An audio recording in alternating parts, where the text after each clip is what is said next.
Hello guys, இப்போ நான் பிரியாணி செய்ய போகிறேன். சிக்கன் பிரியாணி செய்ய போகிறேன்.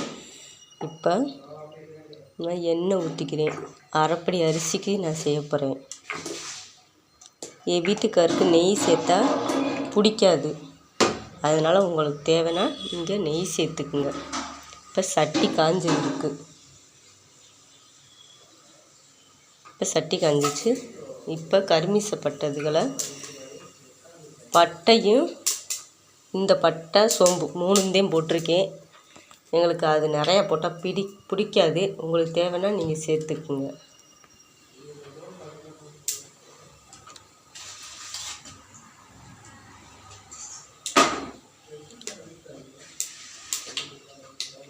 இப்போ வெங்காயத்தை போடுங்க. பெரிய வெங்காயம் நான் ஒரு 6 வெங்காயம் நறுக்கி வச்சுருக்கேன். இதை சேர்த்துக்குங்க.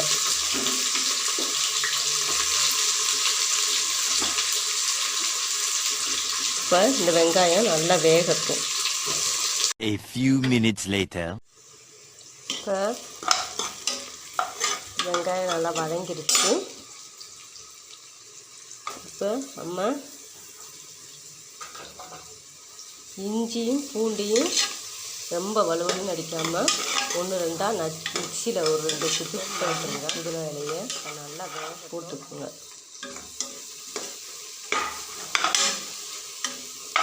போட்டு விட்டு நல்லா கிண்டி விடுங்க. இப்போ நான் இந்த பொடி எடுத்திருக்கேன். இதை போடுங்க, நல்லா டேஸ்ட்டாக இருக்கும். நீங்கள் உங்கள்கிட்ட இந்த பொடி இல்லைன்னா மஞ்சத்தூள், மிளகாத்தூள், மல்லித்தூள், கரிமேசத்தூள் கொஞ்சம் போட்டுக்குங்க. நல்லாயிருக்கும். எங்களுக்கு இந்த பொடி வீட்டுக்காருக்கு ரொம்ப பிடிக்கும். இந்த பிரியாணி பொடி தான் ரொம்ப பிடிக்கும். அதனால் நல்லா கிண்டி விட்டுக்குங்க. A few minutes later. தக்காளி போட்டுக்குங்க. ஒரு 3 பழம் போட்டுக்குங்க அரைப்படி அரிசிக்கு. இதையும் நல்லா சுருளத்தில் நல்லா கிண்டிக்குங்க. இப்போ தக்காளி நல்லா வெந்து வரட்டும். A few moments later. பார்த்தீங்கன்னா தக்காளி எல்லாம் வெந்து வந்திருக்கு. நான் இந்த கேசரி பவுடர் கொஞ்சம் போட்டிருக்கேன். ரோஸ் கலரில் வேணும்னு சொல்லுவாங்க என் பசங்க, அதனால் போட்டிருக்கேன். நீங்களும் உங்களுக்கு வேணும்னா போடுங்க, இல்லாட்டா வேணாம்னா விட்டுருங்க. அவங்க ஹோட்டலில் மாதிரி எல்லாம் ரோஸ் கலர் இருந்ததே சாப்பிடுவாங்க. இப்போ நான் ஒரு 1/2 கிலோ சிக்கன் எடுத்திருக்கேன். அதை இப்போ போட போகிறேன்.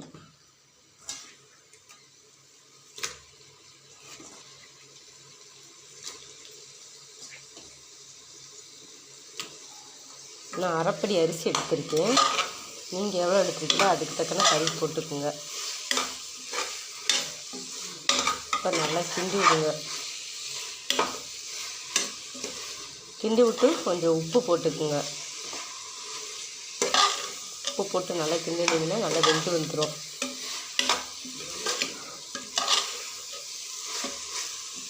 இப்போ நல்லா வேகட்டும். A few moments later. இப்போ பார்த்தீங்கன்னா தண்ணி நல்லா கொதிச்சு வந்துருச்சு. இப்போ நான் சாதா அரிசி தான் போடுறேன். நீங்கள் பாஸ்மதி அரிசி போடுறதுனா போட்டுக்குங்க.